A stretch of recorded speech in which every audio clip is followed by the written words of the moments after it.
ፀጉራቸው እየደረቀ እየረገፈ እንዲሁም ደግሞ ሽበት አስቸገራቸው ያለ እድሜያቸው በተፈጥሮ መንገድ ፀጉራችንን ለማጥቆር፣ ለማብዛት፣ ለማሳደግ ምርጥ የሆነ የቤት ውስጥ የሽበት ማጥቆሪያ እንዲሁም ደግሞ የፀጉር ማሳደጊያ አመዳማ ለሆነ ፀጉር በተለይ ፀጉራችሁን እንደዚህ እንደምታዩት የኔ አሁን በቀን በምታዩት መልኩ ፀጉሬ በጣም ነው የሚያምረው። ቆረጥ አድርጌ አስገብቼላችኋለሁኝ።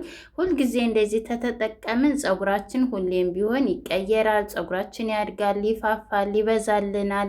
እንዲሁም ደግሞ ራስ ምታት ለሚያስቸግራችሁ፣ ራሳችሁን የሚያማችሁ ይሄንን ውህድ ተጠቀሙ። በሳምንት አንድ ጊዜ ፀጉራችሁ የሚበጣጠስ ያቆምላችኋል። ብዙዎቻችሁ ከፊት ለሸሼና ፀጉሬ አመዳማ ነው የምትሉኝ፣ እንግዲህ ለሱ ውብ የሚያደርገውን ዛሬ የራስ ምታትንም የሚያስወግድልን ግብአት ይዤ መጥቻለሁ። ከእናንተ የሚጠበቀው ታዲያ ቪዲዮ ላይክ እያደረጋችሁ እስከ መጨረሻው ሰብስክራይብ እያደረጋችሁ መከታተል ብቻ ነው። በመጀመሪያ ወደ አሰራሩ ወስዳችሁ እዚህ ጋር ጥቁር አዝሙድ ተጠቅሜያለሁ። ጥቁር አዝሙድ ለሽበት እንዲሁም ደግሞ ራስ ምታት ላለባችሁ፣ ፀጉርን ለማፋፋት፣ ፀጉርን ለማብዛት እንዲሁም ደግሞ ከፊት ለሸሸ ፀጉር በጣም አሪፍ ነው። በዋነኝነት ሌላኛው ግብአት ምንድን ነው? አብሽ ነው። ሁልጊዜ እኔ አብሽን ከግብአት ያለየውም አብሽ ለፀጉር እድገት፣ ለራስ ምታት እንዲሁም ደግሞ ፀጉራችሁ በጣም ተተበሰቋቆለ ደረቅ ከሆነ ፀጉራችሁን ልስልስ አድርጎ ነው የሚያፋፋላችሁ፣ የሚያሳድግላችሁ፣ የሚያበዛላችሁ። ከዛ እዚህ ጋር እንግዲህ ሌላኛው ግብአቴ አበሹ ይሸታል ብላችሁ ተፈራችሁ፣ ምንም አይነት ሽታ የለውም። የሽበት ብዙ ጊዜ ስንሰራ ሽበት ሽታ ይኖረዋል። ዛሬ ግን ያለ ሽታ ነው የምንሰራው። እዛ እዚህ ጋር ሻይ ቅጠል አንድ ማንኪያ ተግማሽ ነው የተጠቀምኩት፣ ጥቁሩን ሻይ ቅጠል ማለት ነው።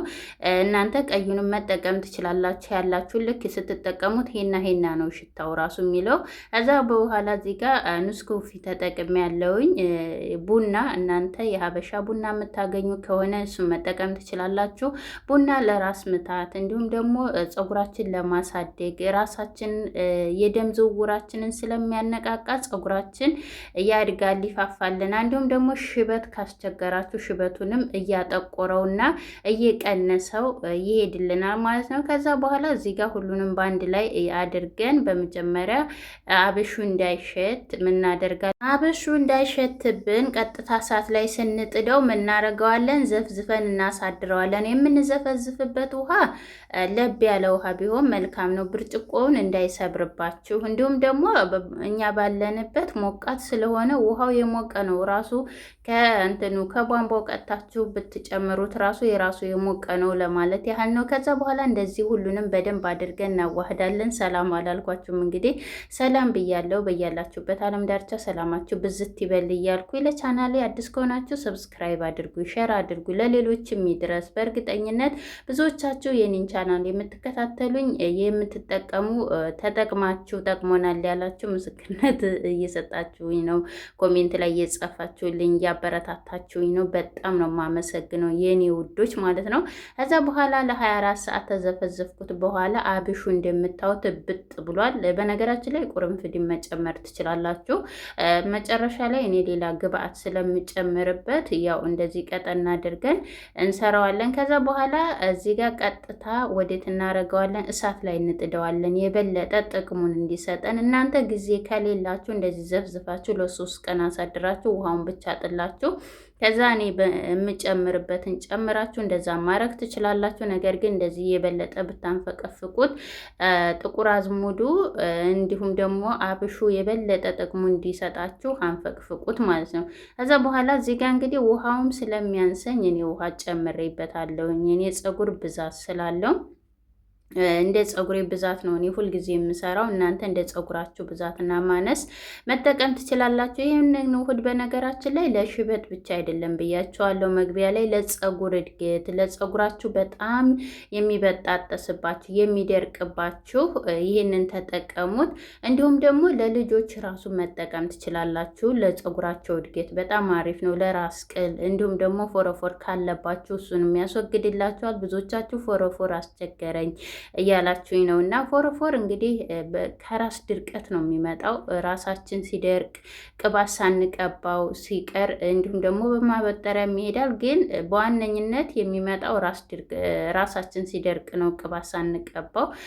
እንደዛ ስለሆነ እንደዚህ በቤታችሁ እየሰራችሁ መጠቀምና ማስወገድ ትችላላችሁ ማለት ነው። ከዛ በኋላ እዚህ ጋር ብዙ ሰዓት አናቆየውም፣ ምክንያቱም ተዘፍዝፎ ስላደረ እኔ ትንሽ ደቂቃ ነው ያቆየሁት። ቢያንስ ለ5 ደቂቃ ያህል ነው፣ አንድ ጊዜ ገንፈል እስከሚልልኝ ድረስ ብቻ ነው የተኩት። ከዛ በኋላ እንዲቀዘቅዝ እንተዋለን፣ እሳቱን እናጠፋውና ምክንያቱም እንዳልኳችሁ ሁሉም ስለራሱ ይበቃዋል ማለት ነው። ሽታው ራሱ መዓዛው እንዴት ደስ እንደሚል እንዳልኳችሁ ሁሉም ግብአቶች መዓዛቸው በጣም ነው ደስ የሚሉት። እንደገናም ደግሞ አብሽ ራሱ እንዳለው ራሱ አታስታውሱም።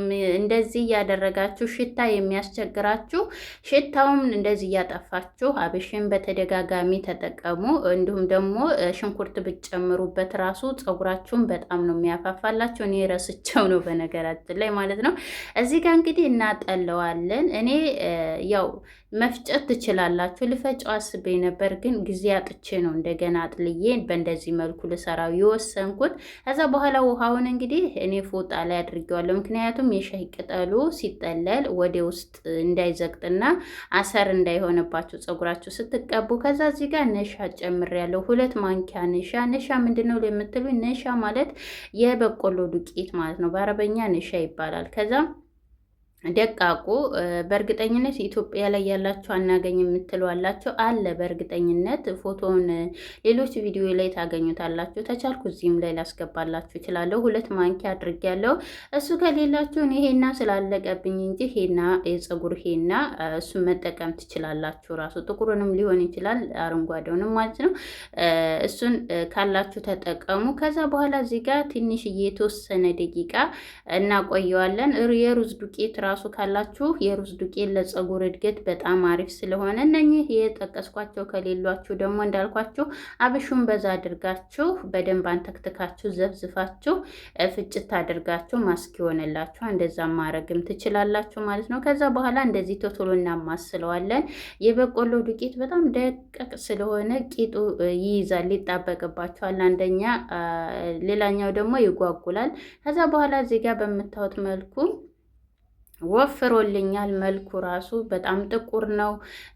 እንደገናም ደግሞ በጣም እንዲወፍር እንዳታደርጉት። እኔ ጠዋት ስለሆነ የሰራሁት የበቆሎ ዱቄት ሲኖረው ድርቅ ማለት ባህሪ ስላለው ላላ እንዳለ ቀጠን እንዳለ ነው ማድረግ ያለባችሁ። እኔ ያው እንዳልኳቸው ለ12 ሰዓት ስላቆየሁት ነው። ወደ አሁኑ የምትጠቀሙት ከሆነ ወፈር ብታረጉት ምንም ችግር የለም። ከዛ እዚህ ጋር በምታዩት መልኩ እንደዚህ ጠቁሯል። መልኩ መዓዛው ልስልስ ያለ ነው። ፀጉራችሁን ስትቀቡት ራሱ የበቆሎ ዱቄት በነገራችን ላይ ፀጉራችሁ ጫፉ ለሚደርቅባችሁ በጣም አሪፍ ነው። ፀጉራችሁን ያለሰልስላችኋል፣ ያፋፋላችኋል ማለት ነው። ከዛ እዚህ ጋር እንግዲህ እኔ አንሶኛል፣ ሌሎች ግብአት እጨምራለሁኝ። እዚህ ጋር ቫልዚን አለኝ። ቫልዚኑ የቅንድብ ማሳደጊያና ማጥቆሪያ እንደ ቅንድብነትም የምጠቀመው ነበረ፣ ሰርችላችኋለሁ ከስር በጥቁር አዝሙድ እንዲሁም ደግሞ ቁርንፍድ የቴምር ፍሬ አለው አንድ ላይ የተዋሃደ ነበርና በጣም ሽታው ራሱ በጣም ቆንጆ ነው። የተረፈኝ ስለነበረ ጨመርኩት ማለት ነው። ጭቃ ቅባት ስለሌለኝ። ነገር ግን እዚህ ጋር የሰራው ስህተት ምን እንደው ታውቃላችሁ? ያንን ስሰራ አላጠለልኩትም ነበር እና አሰሩ እንዳለ ምን ሆነ ድካሜን መልሶ እዛው ከተተብኝ ማለት ነው። ከዛ በኋላ እዚህ ጋር እንግዲህ ባለፈው ቅባት ስሰራ ከስራ አለላችሁ የሮዝመሪና የዝንጅብል ቅባት ዘብዝፌ ነበር በዝቃጩ። የሽንኩርት ጥቁር አዝሙድም አለው፣ እንደገናም ደግሞ ቡናም አለው፣ ቁርንፍድም አለው። በሱ አጥልዬ እዚህ ጋር ጨምሬበታለሁ። ምክንያቱም እኔ ፀጉሬ በጣም ስለደረቀ ስፕሬት ተጠቅሜው ስለነበረ ግዴታ እንዳለሰልስልኝ ቅባት በዛ አድርጌያለሁ ማለት ነው። ከዛ በኋላ እንግዲህ ወደ አጠቃቀሙ ስወስዳችሁ ይሄን ይመስላል። ፀጉሬ በጣም ጥቁር ነው፣ በጣም በስቷል። እዚህ ጋር በምታዩት መልኩ ያው እንዳልኳችሁ እኔ አላበጠርም። በደረቁ ሲደርቅ ፀጉራችን ንቅል ነው የሚያደርገው። እንደገናም ደግሞ ራሳችንን ያመናል። ከዛ በኋላ እዚህ ጋር ያው ልታጠብ ስለሆነ ሙሉ ለሙሉ ቀባዋለሁ። ይሄ ጭብርር ያለው ፀጉሬ እንዴት እንደሚያለሰልሰው አትጠይቁኝ። አሁን ታውታላችሁ። ከዛ በኋላ እዚህ ጋር እያልኩ የነበረው ድካሜ በከንቱ ቀርቷ ብያቸዋለሁኝ። አሰር ሆነ እንዳለ ማለት ነው። ፀጉሬ ላይ ስግስግ ብሎ ነው የተቀመጠው። የጨመርኩት ቫዚኑ የቅንድቡ ማለት ነው። ግን እኔ ስህተት የሰራሁት መጀመሪያ ነው። አቅልጬ አጥልዬ መጨመር እችል ነበረ። አንዳንድ ጊዜ ያው ጊዜ ስታጡ መልሳችሁ እዛው ትገባላችሁ። ምንም ችግር የለም። እንትን በማበጠሪያ አውጥቼዋለሁ ማለት ነው። ከዛ በኋላ እዚህ ጋር እየከፈልኩኝ በነገራችን ላይ አንሶ የነበረ ግብአቱ በጣም ትንሽ ስለሆነ እንዳልኳቸው የኔ ፀጉር ብዛት አለው ውስጡ አዳዲስ ፀጉር ስለሚያበቅል እንደገናም ደግሞ ይበዛል። በተለይ መሀል ራሳችን ላይ ቶሎ ነው የሚደርቀው። ብዙዎቻቸው የጠየቃችሁኝም አላችሁ። መሀል ራሴ ሁሉም ያድጋል ፀጉሬ፣ መሀል ላይ ጭራሽ አያድግም ያላችሁኝም አላችሁ። በጀርባችሁም አጭር ይሆናል። ከፊት ለፊት ፀጉሬ አሪፍ ነበረ ያላችሁኝም አላችሁ። መጀመሪያ በጀርባችሁ የምተኙ ከሆነ ሁልጊዜም ቢሆን የጀርባችሁ ፀጉር እያጠረ ነው የሚመጣው። እየቀያየራችሁ ተኙ ማለት ነው። የመሀል ደግሞ ፀጉራችሁ ምናልባት ቅባት የማቀቡት ከሆነ ጭቃ ቅባት ቀቡት እንዲለሰልስ እንዲያድግ ማለት ነው። ይደርቅብኛል ስለምትሉ መሀል ራሳችን ቶሎ የመጎዳት ባህሪ ያለው እኔም መሀል ራሴ ላይ ቶሎ ይደርቃልም እንደገናም ደግሞ ቶሎ ነው የሆነ የሚያሳክከኝም የሚያብጥብኝም የሚቆስለውም ማለት ነው። እና ቅባት ስትቀቡም ግብአትም ስትቀቡ መሀል ራሳችሁን አብዝታችሁ ተቀቡት ማለት ነው። ያድግላችኋል። ከዛ በኋላ እንደዚህ ማስያዝ ታደረግኩ በኋላ ለ1 ሰዓት አቆይቼ ነው የታጠብኩት። አወዳችኋለሁ። ሀሳብ አስተያየታችሁን